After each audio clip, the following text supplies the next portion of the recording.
Boker Tov les amis, aujourd'hui c'est la Iloula de notre maître, Rabbeinu Yoram Michael Abergel, Zecher Tzadik Vekadosh Livracha. Aujourd'hui, jour de la Iloula, est un grand jour. On a l'impression que le jour de la Iloula doit être un jour de deuil, un jour de tristesse, non. Le jour de la Iloula, c'est comme un mariage, c'est le moment où le Tzadik s'unit avec les gens qui le suivent. Donc c'est un jour de joie, il faut être joyeux le jour de la Iloula du Tzadik et c'est un moment de être Hatson pour ceux qui suivent les enseignements du Tzadik. On dit que lorsque un Tzadik il quitte ce monde et que quelqu'un il va étudier ses enseignements, et ben dans la tombe, le Tzadik, ses lèvres elles bougent et il continue grâce à la personne qui étudie ses enseignements, il continue à faire vivre le Tzadik dans sa Torah. Et bien sûr, on devient un de ses fidèles, un de ses chassides comme on dit. Et aujourd'hui, ça me tient très à cœur parce que le Rav Yoram Zichron Livracha, il a changé ma façon d'étudier la Torah. Il faut savoir que je n'ai pas eu la chance de connaître le Rav Yoram Zichron Livracha, mais j'ai eu la chance de pouvoir rentrer au Machon Ameir Laaretz tenu par son fils, le Rav Israël Abergel Shlita, qu'Akadosh Baruch Hu lui donne une longue vie. Et j'ai eu l'occasion de découvrir la Torah du Rav. Et bien sûr que quand on ne connaît pas la Torah du Rav, quand on n'est pas un chassid, quand on n'a pas grandi avec lui, on peut se poser des questions de dire qui était le Rav Yoram Abergel. Est-ce que c'était un grand, c'était pas un grand? Est-ce que c'était un géant? C'était un géant parmi les géants.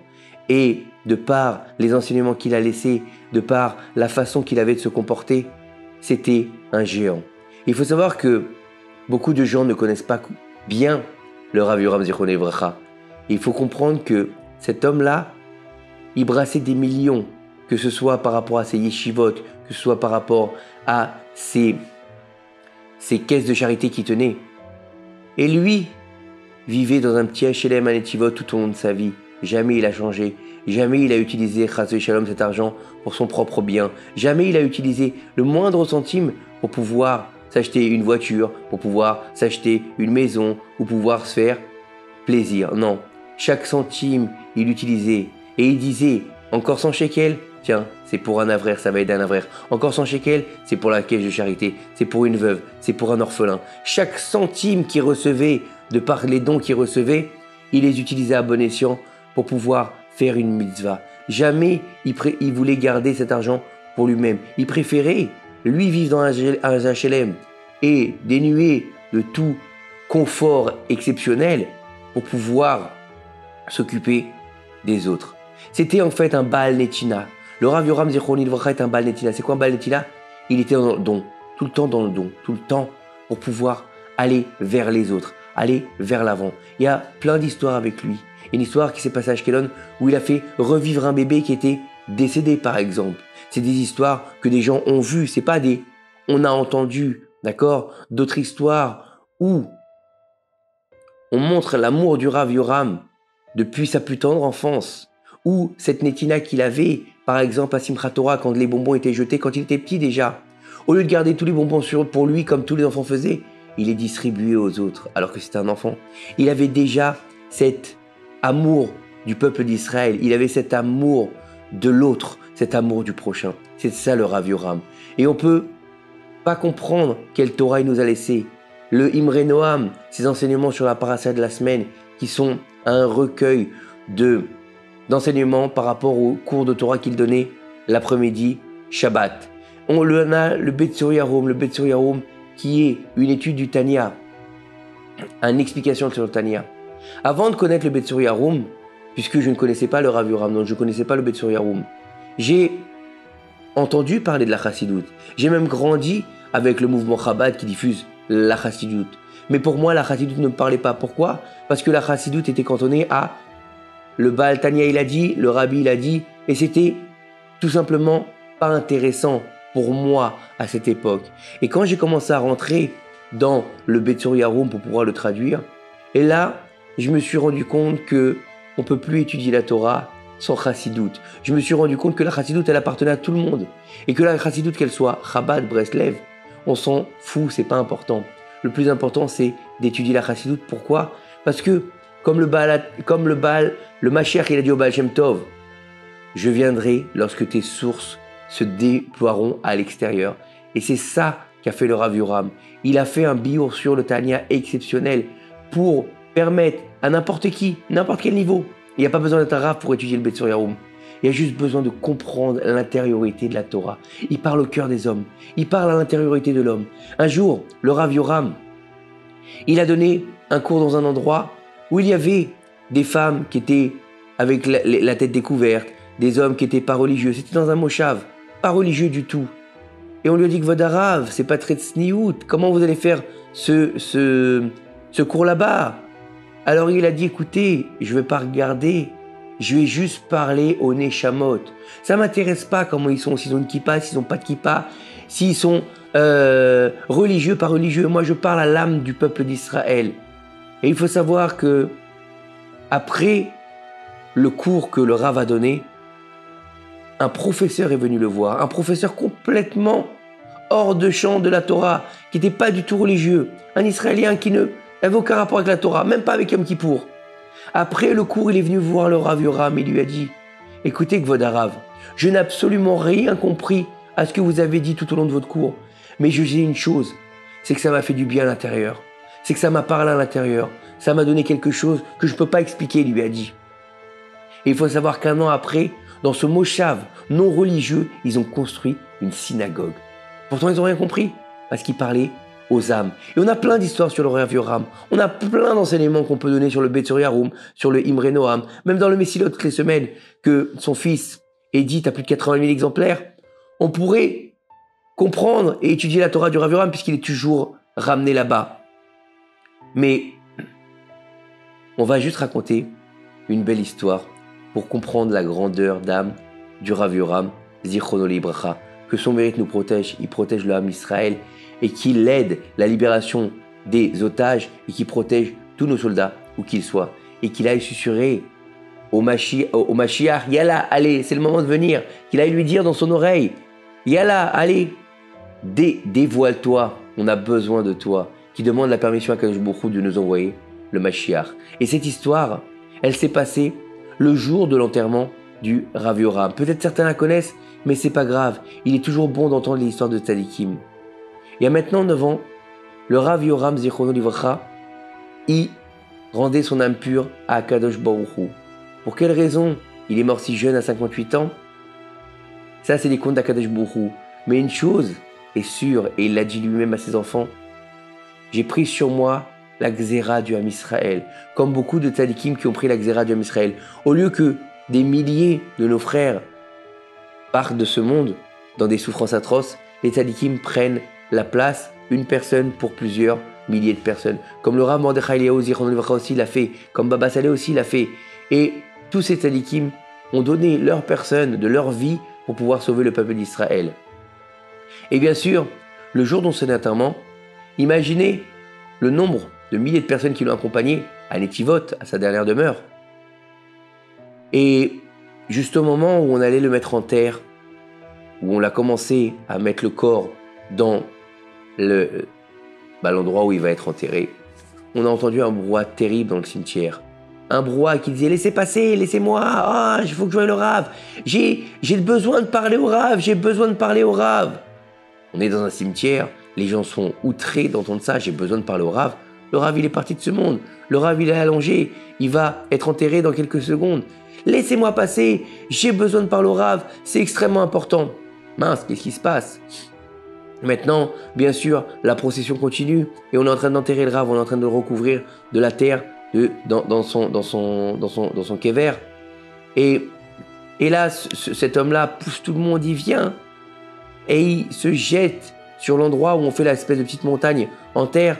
Il se jette dessus, il tape du poing sur la terre, il pleure et il commence à manger la terre, Tout le monde est choqué, on ne comprend pas ce qui se passe.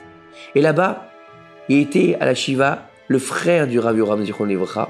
Son frère était là et il a dit c'est pas possible, c'est quoi cette histoire? Il faut mener la petite enquête.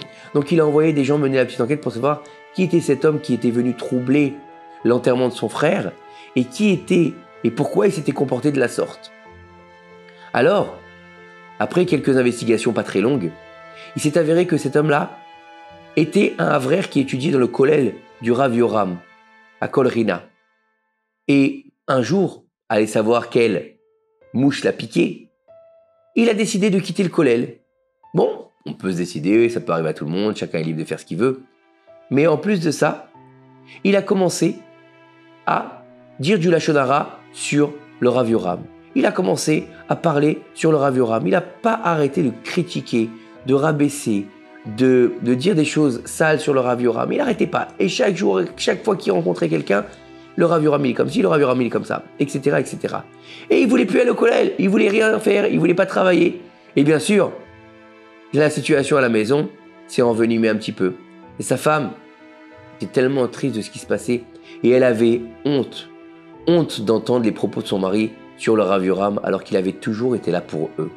Alors, un jour, elle a pris les devants sans que son mari soit au courant et elle a écrit une lettre au Rav Yoram, une lettre qui était remplie de larmes et remplie d'excuses pour le Rav, en lui expliquant la situation que, malheureusement, la situation s'était totalement dégradée, que son mari avait perdu pied et qu'il ne voulait même pas travailler ni aller dans un autre kollel et qu'il passait son temps à errer dans la ville et que malheureusement ses enfants souffraient de la faim et de la pauvreté puisqu'il n'y avait plus d'entrée à la maison. En recevant cette lettre, le Rav Yoram, il a demandé à cette femme de venir chaque mois dans les institutions recevoir un chèque.